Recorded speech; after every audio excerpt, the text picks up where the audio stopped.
네, 돈이 되는 뉴스 시작합니다. 하이투자증권 스마트 PB센터 이권희 부장과 함께합니다. 네. 안녕하세요. 안녕하세요. 예, 지금 유튜브 채팅창에 라면 인생님께서 지수 실화인가요? 2일 연속 장대 음봉 이렇게 글을 올려주셨는데 시장이 왜 이러는 걸까요?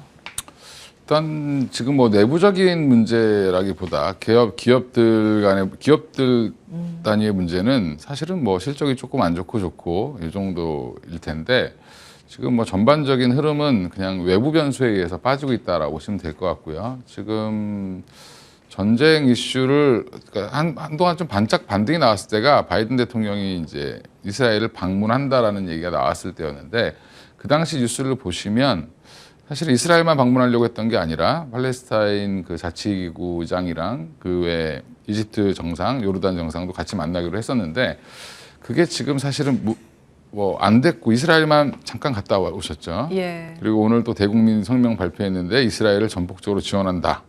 오늘 아마 그 뉴스 때문에 추가적인 하락이 더 나왔다고 보고 있고요. 우크라이나하고 이스라엘 다 지원할 거다. 그렇죠. 근데 예. 미국이 원래 외교 노선을 보면 전쟁을 이제 사실 전선을 2개 이상 만들지 않는 게 원칙인데 그렇죠. 지금 어쩔 수 없이 2개를 만든 상황이 돼버렸죠. 거기도 뭐 한 120조 규모로 또 다시 채권을 발행해야 되는 뭐 자금을 예산안을 편성해서 올려야 된다라고 지금 얘기를 하고 있으니까 예.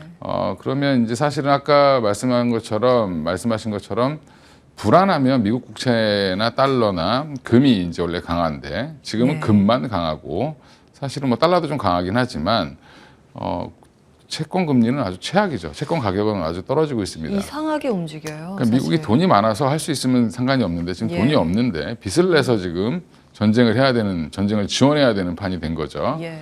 그러니까 아직까지 뭐 이제 이게 중동 전쟁으로의 확전은 아니라고 보고는 있는데 이게 확전될 가능성이 높아지고 있는 상황이다라는 부분이 시장의 투자 심리를 악화시키고 채권 금리를 5%를 일단 찍고 내려왔죠. 10년물이. 예, 순간적으로. 예, 지금 터치를 지금 4.97 뭐 이렇게 움직이고 있는데 5%라 그러면 2007년 이후로 좀 처음인데. 네. 그러니까 예. 지금 이게 거기에 또 뭐 실업률도 또 굉장히 고용도 괜찮고 고용 탄탄하죠. 예, 고용이 탄탄하면 안 되는데 탄탄하니까 좀 미국 시장은 지금 어제 테슬라가 뭐 한 9% 이상 빠졌죠. 예. 시간외에서도 빠지고 또 있고 빠져요. 예.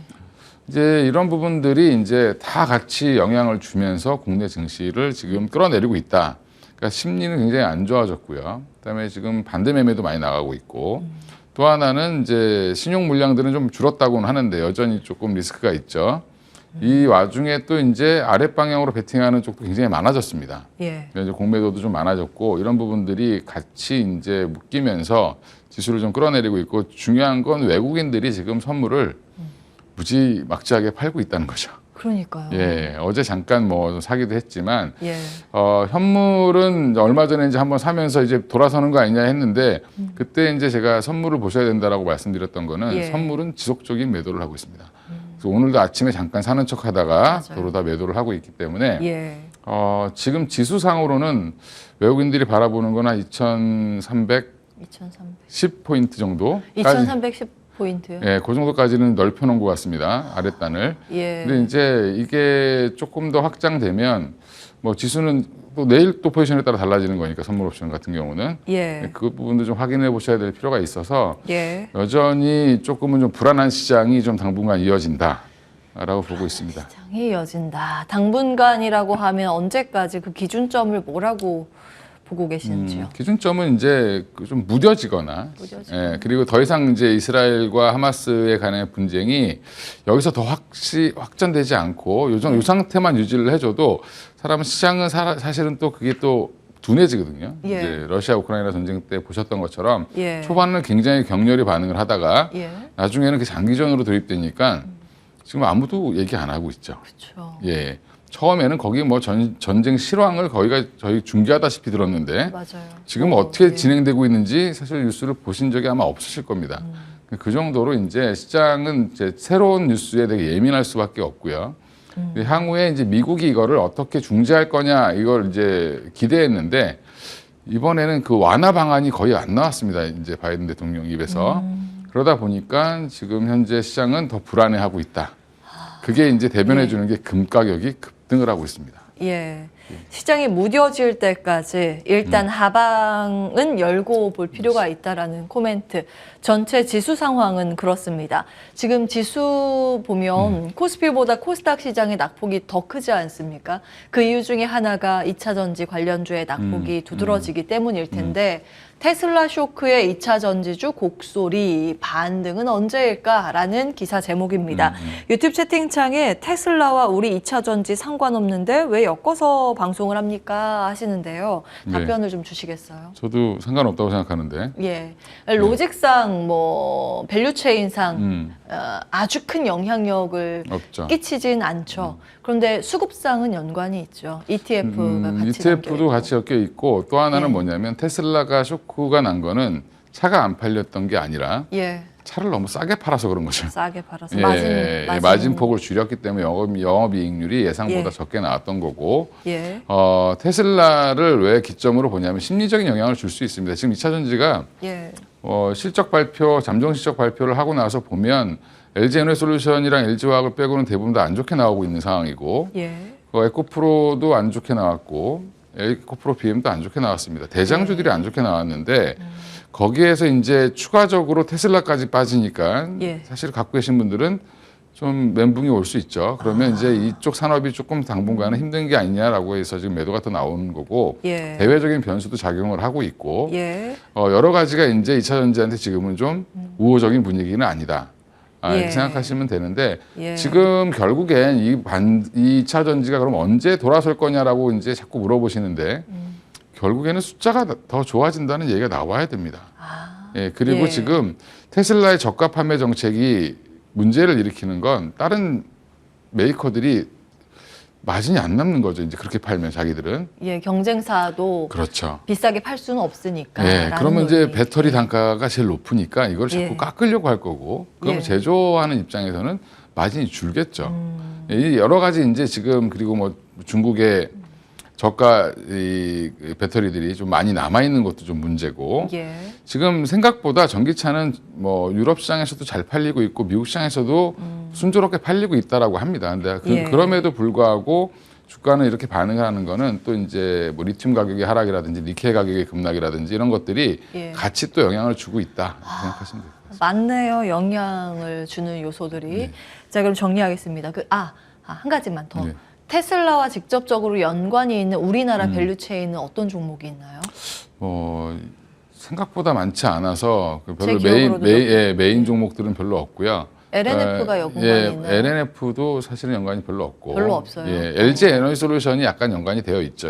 약간 약간의 연관. LG 에너지. 그래서 이제 LNF도 이제 그쪽으로 일부 납품을 하니까 그 연관이 되어 있지만 나머지는 대부분 기계장치단이고 이렇기 때문에 그닥 그렇게 크게 움직이지도 않았고 예. 이런 것 쪽은 사실은 별로 없는데 네. 전체 2차 전지가 이끌고 가는 전기차 시장에 대한 판도를 예. 좌지우지하는 쪽이 테슬라이기 때문에 그것 때문에 같이 여파를 좀 받는다라고 보시면 될 것 같습니다. 그렇군요. 자, 테슬라와 밸류체인의 관계상 우리나라에 영향이 직접적으로 있는 종목은 몇 없다.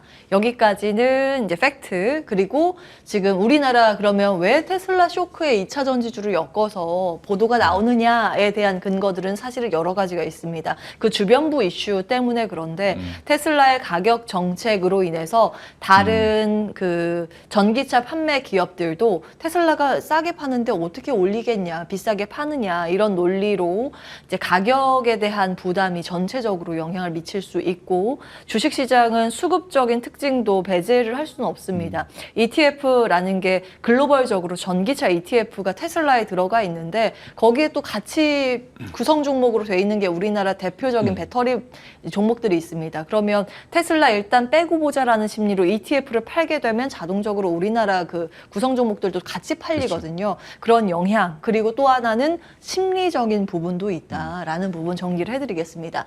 자, 그래서 이제 2차 전지주 뭔가 화끈한 실적에 좋은 뭐 퍼포먼스가 나올 때를 기다릴 수밖에 없다라는 말씀이신데 그 가능성이 있을까요? 언제쯤 괜찮아질까요? 뭐 산업 자체가 성장하고 있는 거는 뭐 이제 이견이 없죠. 예. 없는데 이제 산업이 성장한다고 해서 계속 그 기업들이 전망대로 이렇게 우상향을 하긴 좀 어렵고 중간중간에 이제 이런 암초들을 만나는데 지금 대외 변수라는 암초도 있고 그다음에 과잉 생산이라는 부분도 있고 그다음에 이제 그 시장이 예측했던 속도만큼 빨리 올라가지 않고 그다음에 예. 그 전기차 가격을 이렇게 빨리 떨어뜨릴 거라고 생각하지도 않았는데 또 테슬라에서 빨리 떨어뜨렸죠.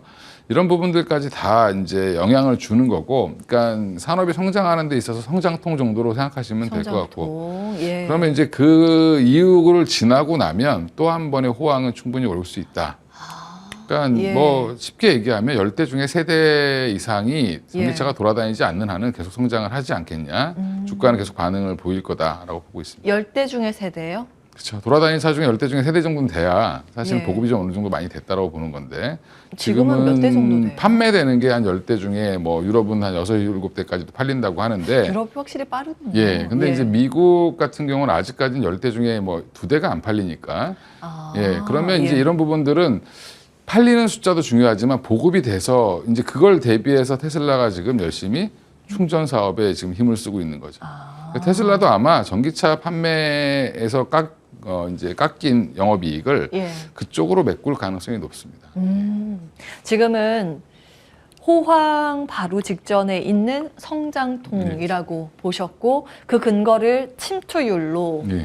판단을 해주신 겁니다. 아직 10대 중에서 2대 정도 수준 그 미만, 판매되는 게, 예, 네. 그 미만으로 이제 판매가 되고 있기 때문에 적어도 10대 중에 3대 이상은 판매가 되어야 침투율 기준으로 좀 긍정적으로 볼 수 있다. 아니요. 산업의 이제 완숙기로 접어드는 단계로 갈 수 있다라고 판단을 해주신 그건 이제 겁니다. 돌아다니는 차가 10대 중에 보급된 차량이 10대 네. 중에 3대는 돼야 된다. 돌아다니는 거. 아니, 열심히 봐야겠네요. 돌아다닐 때 그냥 근데 우리나라는 정신 빼고 돌아다니면 안 우리나라는 되겠습니다. 좀 늦으니까. 예. 그러니까 기준은 항상 미국 시장과 미국 시장을 보시는 게 맞는 게 예, 자동차에 대해서 진심인 나라는 사실 미국이죠. 예. 미국이죠. 예, 그러니까 그 이동 수단이 많지. 그러니까 굉장히 이제 국토 면적이 넓다 보니까 맞습니다. 대중교통이 거기는 이제 비행기이기도 하고 차가 없으면은 이동하기 좀 어려운 그렇죠. 그런 구조이기 때문에 사실 이제 소비의 아주 중요한 지표 가운데 하나가 또 미국은 특히 자동차입니다. 미국 상황들 잘 봐야겠네요. 예. 근데 성장통이라고 보셨는데 이제 주가의 대응적인 측면이 고민입니다.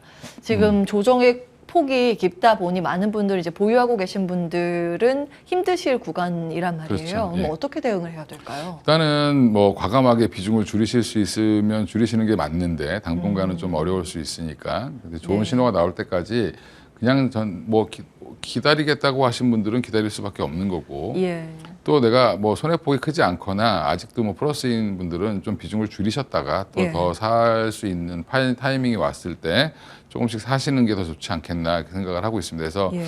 4분기 실적도 그렇고 뭐 여러 가지 실적을 얘기하긴 하지만 사실은 지금은 매크로 이슈가 워낙 안 좋았기 때문에 매크로 이슈가 좋아지면 또 반등은 또 금방 나올 수도 있다라는 부분은 긍정적인데 그렇게 되면 그때는 조금 좀 비중을 좀 줄이셔야 된다. 비중을 줄여야 예, 줄여야 된다. 지금 2차전지 쪽은 예. 제가 볼 때는 한 뭐 내년 정도 가야 사실은 조금 더 다시 한번 얘기가 나오지 않겠나 이렇게 보고 있습니다. 예. 조금 예. 더 기다려 보겠습니다. 당분간은 보수적인 관점으로 예, 말씀을 보수. 주신 거예요.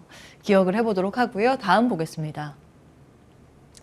바이든 대통령, 예, 앞서서 사실은 이제 말씀을 주신 내용인데 이스라엘과 우크라이나에 이제 지원하는 예산안을 담아서 20일 의회에 좀 제출을 한 상황이고, 이제 추가적으로 예산 편성해 달라 이쪽에 이제 목소리를 내고 있는 상황입니다. 135조 원 규모. 1,000억 달러 얘기한 거죠. 예, 우리나라 돈으로 환산하면 이 정도고 지금 말씀 주신 것처럼 부채 문제가 미 국가 자체에서 굉장히 이제 부담인 이슈이기 때문에 이래저래 이제 국채 가격의 약세를 촉발시키고 있는 현재 구간입니다. 지금 부채가 33조 달러였던 것까지 기억을 하는데 34조에 거의 가까이 다가가고 있다고 지금 최근 언론을 통해서 보도된 내용은 그렇습니다. 우리나라 돈으로 하면 얼마예요? 4경 원 그쵸. 넘어가는 거죠. 이 빚을 낸 규모만 지금 현재 그런 상황입니다. 이걸 어떻게 우리가 해석을 해야 될까요? 이것 때문에 채권 금리 올라가는 거라고 보시면 되고. 그런데 네. 그 일각에서는 네. 이 정도 수준이면 그 리먼 사태급이잖아요. 10년물 국채금리 기준으로 봤을 때. 그러면 고점은 어느 정도 다 왔다. 그러면 주식을 살 때도 됐다라는 일각의 IB 목소리가 간밤 있긴 있었거든요. 그건 이제 조건이 그건 아니에요? 다르기 때문에 그 당시에는 금리를 내리면서 대응할 수 있는 버퍼가 있었던 시기고 지금은 예. 금리를 내릴 수가 없는 시기죠. 인플레이션이 아직 높은데 긴축을 하고 있는 와중에 금리를 내리거나 이렇게 대응할 수 없기 때문에 사실 이 부분은 좀 어렵다라고 보고 있고요. 당분간은 이제 미국의 포지션이 중요할 텐데 이 이스라엘과 우크라이나 안보가 중요하다 이렇게 지금 어쩔 수 없이 우방이니까 이렇게 얘기를 할 텐데 예. 지금 아랍 국가들도 똑같습니다. 이게 어쩔 수 없이 팔레스타인을 지지할 수밖에 없는 거고 하마스를. 예. 그러면 이제 이런 부분들은 그쪽을 내가 전면전으로 나서겠냐라고 하긴 또 애매한 또 사이즈거든요. 그쪽은. 예. 그러면 아마 이스라엘이 어느 정도 이제 좀 마음이 진정이 될 때까지 좀 기다려야 되는 상황이다. 이렇게 보시면 될 것 같고요. 예. 그런데 네타냐후 총리라든지 이스라엘 정부가 어떻게 갈지는 아무도 모르죠. 그들만 알 수 있으니까 그런 부분들을 봤을 때는 조금 사태가 길어질 수는 있는데 예. 여기서 더 커지지만 않는다라고 하면 그리고 뭐 이제 가자지구 쪽에 인도적인 지원이라든지 이런 것들이 좀 이제 대기를 하고 있다라고 하는데 예. 지금 뭐 이집트 쪽에서 그 국경선에 엄청나게 많은 그 구호 물품들이 들어가고 있다라고 지금 하고 있습니다. 들어가려고 준비하고 있는데 그런 것들이 열리면서 조금 이제 그 감정의 골이 조금 좀 낮아질 때까지 좀 기다려 보셔야 될 것 같고요. 그렇게 되면 어느 정도 이제 중재안 이런 것들이 나오겠죠. 근데 사실 답은 없습니다. 그 동네는 답이 별로 없기 때문에 왜 없나요? 계속 67년 한 70년 가까이 지금 묵혀놨던 이슈가 지금 터진 거기 때문에 사실 양쪽 다 자기 땅이라고 주장하고 하고 있는데 예. 예, 서로 자기 집 내주는 사람은 없죠. 예. 역사적으로 그렇죠. 뺏고 뺏기는 네. 그 역사가 굉장히 오랫동안 반복이 돼 있기 그리고 때문에 이게 전쟁이라고 얘기를 자꾸 이제 하는데 전쟁이라고 보기도 좀 어려운 게 예. 일방적이죠. 사실은 팔레스타인이 한번 뭐 욱한 거지. 예. 화력이나 이런 면에서는 절대적으로 이길 수가 없는 구조입니다. 그러니까 이스라엘이 워낙 국방력이 좋고요. 예. 그러니까 두 국가만 놓고 보면 예, 여기는 군대도 없는 지역이죠. 지금 그 사실은 자체 예. 군인도 없기 때문에 그냥 어떻게 보면 테러 집단 같은 이제 무장 세력들이 조금 있는데 뭐 되게 하마스 하면 무장 세력으로 생각하시지만 원래 정당으로 출발을 했고 무장 세력이 됐는데 관련된 무장 세력이 한 뭐 몇백 개가 있다고 합니다. 안에. 정말 많더라고요. 예. 근데 그게 뭐 30명 단위부터 시작해서 몇천 명 단위까지 있으니까 뭐 그 안에서 이제 자기들도 이제 내분이 좀 일어나거나 하면 또 문제가 또 될 수 있으니까 좀 안정화가 될 수 있다라고 보고 있고요. 여전히 이거는 예측이 불가능하기 때문에 계속 국제 뉴스를 좀 보시면서 대응을 하실 필요가 있다라고 생각하고 있습니다. 예. 그럼 지금은 섣부르게 뭐 예측을 하고 시장 적극적으로 대응하는 구간은 아니라고 보셨습니다. 조금 더 사태를 좀 지켜보는 걸로 하도록 하고 전쟁 테마주는 어떻게 해야 될까요? 그러니까 전쟁 테마주들이 많이 움직이는데 근데 이스라엘에 우리나라가 무기를 파는 것도 아니고 숫자적으로는 거의 관련은 없는데 이제 이게 심리적인 거죠. 이것도 마찬가지로 전쟁이 예. 자꾸 발생이 되고 우크라이나 러시아 이후에 또 이런 분쟁이 발생이 되니까 예전에 뭐 저기 아프리카의 내전과는 좀 다른 의미죠. 이런 것들은 좀 예. 영향력 있는 국가들끼리 문제가 터지고 있고 그러다 보니까 이제 전쟁 관련주들이 움직이는데 움직이는 것들 보면 또 대형주들은 또 안 움직입니다. 네. 그래서 하나 에어로스페이스나 뭐 한국항공우주나 뭐 이런 종목들은 안 움직이고 LIG 넥슨이 조금 반응을 보이고 있고 오늘은 나머지 종목들 보면 뭐 에너지 관련된 석유 관련된 종목들 그 다음에 뭐 일부 그 해운주들 뭐 예. 추가 항만 더 한다고 하니까 올라가는데 그것도 사실은 제가 볼 때 조금 오바인 것 같고요. 예. 지금 갈 데가 없죠, 지금 돈이. 그러니까 테마 쪽으로 자꾸 쏠리는 거라고 보시면 되고 예. 한국 석유처럼 뭐 아스팔트 재료 만드는 회사가 왜 올라가는지 모르겠는데 석유부터서. 예, 이것도 그냥 석유부터서 올라가는 맞아요. 거죠. 예. 예. 흥구 석유는 뭐 석유 판매 뭐 이런 것들 때문에 올라가는데 유가는 지금 생각보다 반응을 안 하고 있습니다. 네. 금리가 오히려 반응을 하고 있고 유가는 90불을 훨씬 넘었어야 되는데 진짜 확정이 된다라고 하면 안 넘고 있죠. 예. 89불대에 지금 계속 공방을 벌이고 있습니다. 급등은 아니지만 예. 그래도 높은 수준은 계속 어느 정도는 유지하고 근데 있는. 전쟁 나기 전에도 90불 넘어갔다 왔습니다. 예. 예. 그 전쟁 상황에서 가장 이제 중요한 기준점, 보조적으로 체크해야 되는 지표 가운데 하나가 유가인데 유가의 반응은 뜨겁지 않다. 지금 근본적인 문제는 계속해서 통화 정책과 연관이 있는 금리라고 보셨습니다. 금리 상황 따라서 그러면 봐야겠네요. 근데 워낙 시장이 전체적으로 자금이 갈 곳을 잃다 보니 이런 테마주들이 움직이고 있는데 잘 보시면 에너지 관련 테마주 가운데 오늘 뭐 경고 종목 붙은 게 꽤 있습니다. 철저하게 단기적인 트레이딩 관점에서만 보실 필요는 있겠고요. 다음 보겠습니다. 자, 마지막으로 반대 매매 이건 어떻게 해야 돼요? 이야기가 계속 나오는데. 그건 뭐 어쩔 수 없는 거죠. 빠지면 반대 매매가 나오는 건데 신용 비중을 조절을 잘 하셔야 되고 그다음에 신용이 좀 많이 없어지긴 했지만 지금은 빚내서 투자할 시기는 아니다. 이걸 꼭 상기하시고 스탁론도 마찬가지고 CFD도 마찬가지고 신용도 마찬가지고 이런 것들을 본인이 갚을 수 있는 능력이 없으면 빚을 안 내시는 게 정확히 맞고요. 그렇게 하시면서 투자를 하면 안 된다. 이런 것들은 아마 상승장일 때 가능한 투자 방법인데 지금은 조정장이죠. 이제 어디까지 빠질지도 사실은 모르고 지금 조정이 어디까지 나올지는 또 지켜봐야 되니까 조금 비중을 좀 줄이시거나 이렇게 좀 이렇게 반대 매매 나오지 않게 좀 관리를 하실 필요가 있다. 이게 또 추가 하락을 더 부추길 수 있죠. 이게 어제 급락분의 반대 매매는 언제 출회가 될 가능성이 있는 건가요? 보통 이제 그 신용 같은 경우는 결제일 전에 한 이틀 이후에까지 이제 올라오지 않거나 돈을 입금하지 않으면 반대 매매가 나가고요. 그러면 다음 주라는 이제 말씀이시네요. 스탁론은 그냥 시가로 바로 하기 때문에 이제 그 다음 날 바로 영향을 주는. 그렇죠. 아, 스탁론은 그 그렇군요. 당일에도 뭐 영향을 줄 수 있습니다. 그렇군요. 그러면 오늘도 영향권이기는 하군요. 그리고 그렇죠. 다음 주에도 예, 반대 매매 맞습니다. 영향권. 알겠습니다. 당분간은 시장에 대해서 전체적으로 보수적인 관점을 취하면서 흐름을 지켜보는 정도가 적절하다라는 평가였습니다. 하이투자증권 스마트 PB센터 이원희 부장과 함께했습니다. 말씀 고맙습니다. 네, 감사합니다.